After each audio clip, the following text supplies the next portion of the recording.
So hey everyone, welcome back to my channel. I'm former Major League Baseball player Jermaine Curtis, and today what we're going to be talking about is my top 10 daily habits to become the best hitter on your team. So I think this is very important.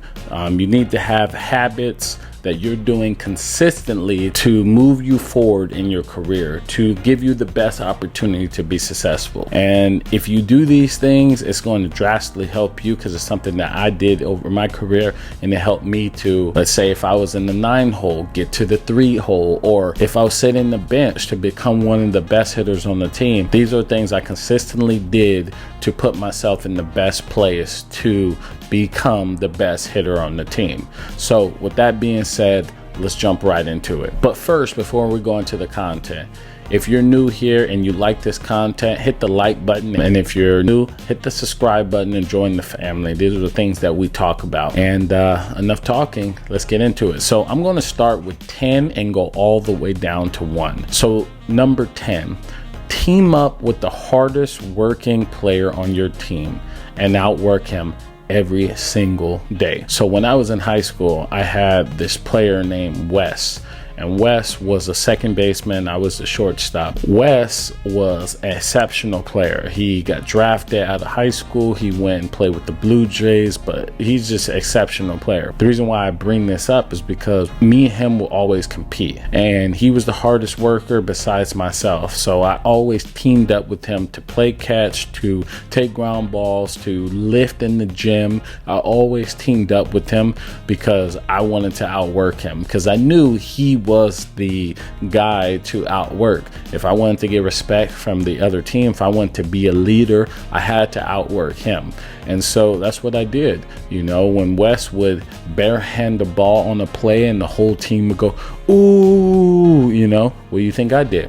I would barehand the ball, or I would make a better play. If he hit a double in the gap, guess what I was trying to do? I was hitting a double, or I was hitting a homer. I always wanted to, beat him. And that helped me and propelled me in my performance, because I had someone who worked really hard, and I had someone who wanted, who was passionate, who loved the game, and who wanted to be a professional baseball player. And I wanted to beat him. So that allowed me to get better and better and better and better. So find that person on whatever team you're at and outwork that person every single day.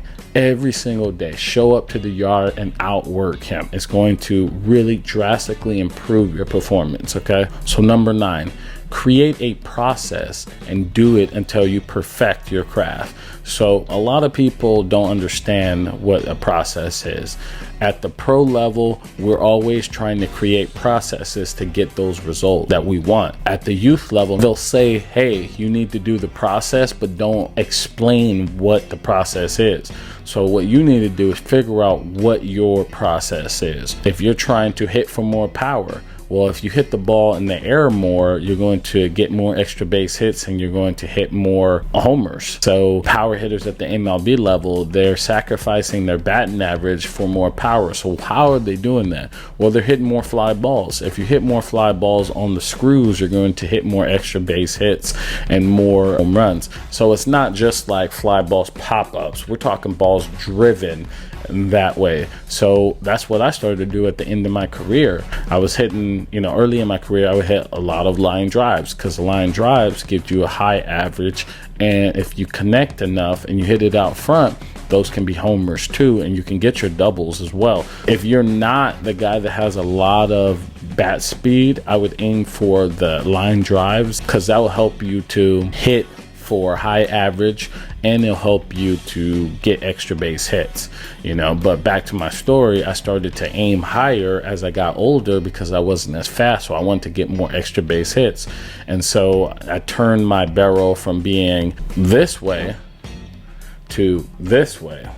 And I started to hit more doubles and hit more home runs. So that's just something that you need to do. Create a process. So when you're in the cage, you're doing it over and over and over, so it becomes automatic for you.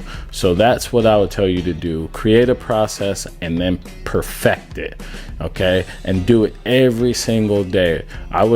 I would hit in the cage and I would do 100 of what I was trying to do. So if I was trying to hit line drives, I would take 100 line drives. I wouldn't take 100 swings. I would hit until it was 100 line drive. That's how you're going to get those results that you want in the game. And trust your process. Trust it. Trust the process. So number 8, you need to forget ASAP.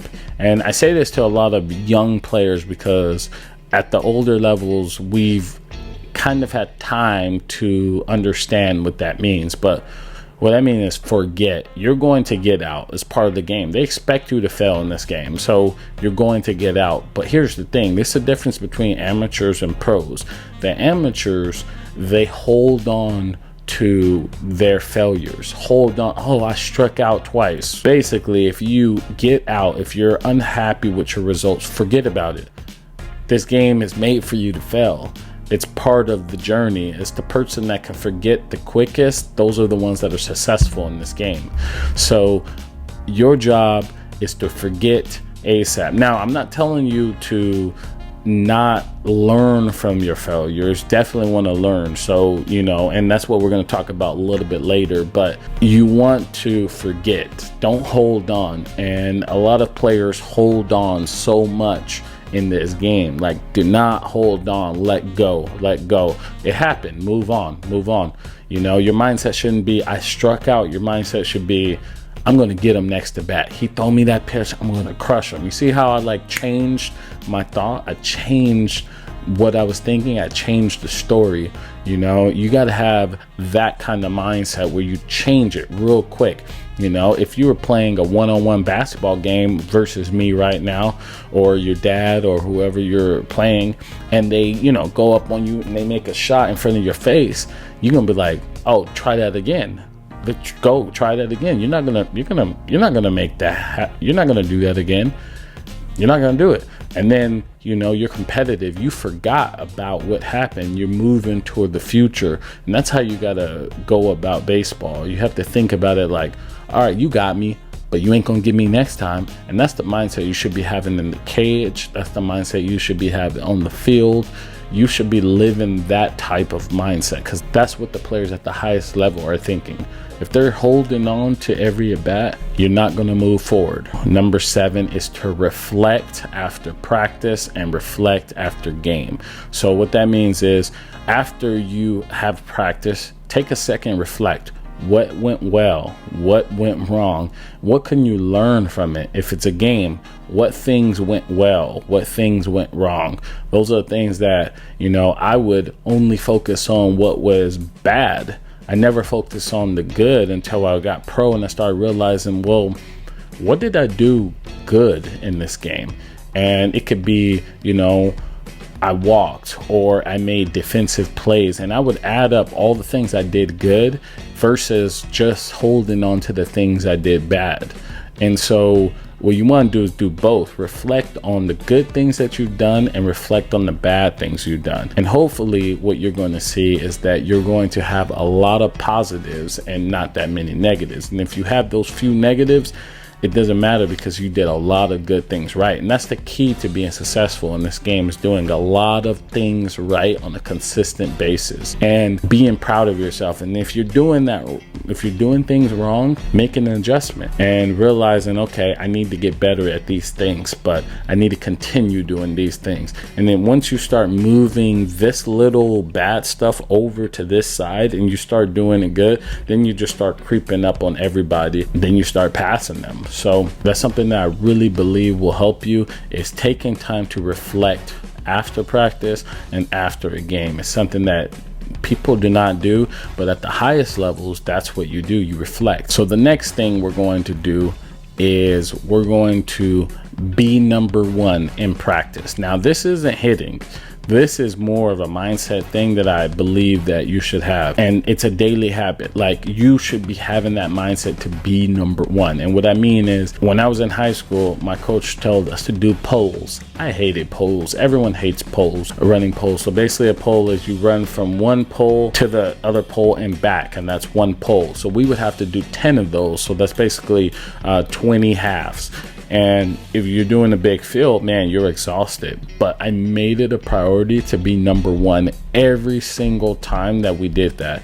And I pushed myself, and that's like a mental battle that you have. And if you can get through that, you're going to be the guy that hits in the 3-hole, hits in the 4-hole. And the reason why is because you're going to mentally be stronger than everyone else. So I'm telling you, it's not okay to be number 2 or 3 when you're running those poles, when you're doing sprints with your team.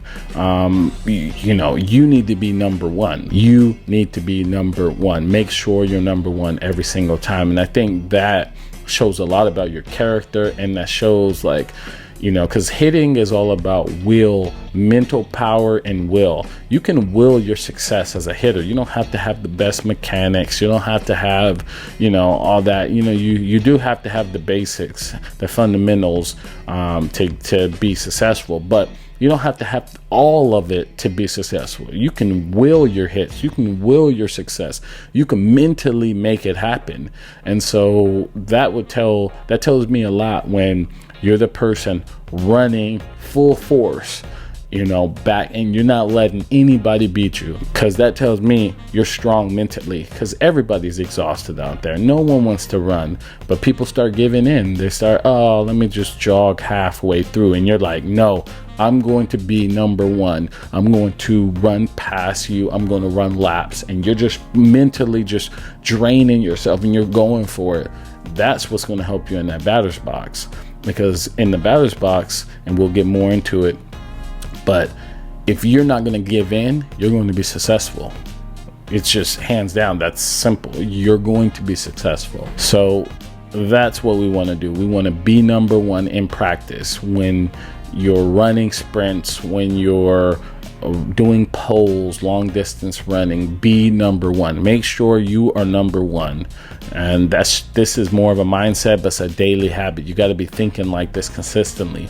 You got to be the one that says, okay, I'm just going to outwork, outbeat everyone. And if you have that mindset where you're going to be number 1 when you run, when you sprint, when you do long distance running, when you're running those poles, you're going to be the one that creeps from the 9-hole to the 3-hole, or you're going to be the one that's consistently being successful hitting, because you're just not, your mind's going to be so strong, you're just not going to give in. So to continue forward, the next one is keep everything competitive. So now that I'm coaching, I feel like things are so professional now. You got kids that are 10 years old, 11 years old, 12 years old, 15, and they're more of like professionals rather than athletes. And to be successful in baseball, you need to have that athlete mentality. Athlete is competitive.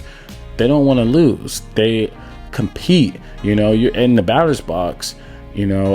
Sometimes I feel like when we talk about mechanics, it's like too much. And when I watch videos online, I'm like, they're going too far in depth. They're just like, they're sucking the athlete out of the game. But when you're in the batter's box, you're an athlete, you're competing. He is trying to take food from your table. You need to compete. Remember when I said earlier about that mindset of, all right, you got me, but you're not going to get me the next time? Well, that's the athlete mindset. That's the competitive mindset. And you should be having that mindset if you're going to want to be successful at this sport. If you're thinking about your mechanics and, your hands are doing this, hands do that, you're not being an athlete. You're not being competitive. And I think that sometimes, and I think that I see that more often nowadays than before. When I grew up, how I learned how to play baseball was we were playing in front of your garage with the tennis ball, and we were just throwing against each other, trying to strike each other out, and we're talking crap to each other all day. And so I had that competitive mindset from an early age, and we're chunking it as hard as we could. Strike one, you can't hit. And we're just talking crap back to each other. Nowadays, that doesn't happen. So you don't have that competitive instinct as you once did. So when I'm coaching kids, I'm like, all right, Are you just going to let me keep poking you as a pitcher? When are you going to stand up for yourself? And I have to keep messing with the kid until he gets, tired of me just throwing fastballs or whatever. I'm like playing with them, or like a baseball game against them. And then he gets like, oh, okay. And he gets mad. And next thing you know, now he's teeing off the ball and he's hitting it left. He's hitting it right. He's hitting it everywhere. Well, the thing was, in his head, he wasn't being competitive. He was thinking about his mechanics. So I go back to keep everything competitive. When you're in the batter's box, you are going to beat this pitcher no matter what. You can will your success in this game. If your mindset is that you're going to beat them, you're going to beat them. If they get you one at bat and you're like, I can't wait to get up next to bat, I'm about to crush him, I know what he has, I know what he's going to do, you're going to beat that guy over and over and over from there on out. And that's the mindset you should be having, is that athlete mindset, the one that is competitive, the one that, like I said with Wes, the person that is not the person that's going to be competing every single day, and I think that's what we're missing in today's youth, is that they're not as competitive. They're more professionals, and we've gotten to this professional environment. So if you're a young player out there, stay competitive.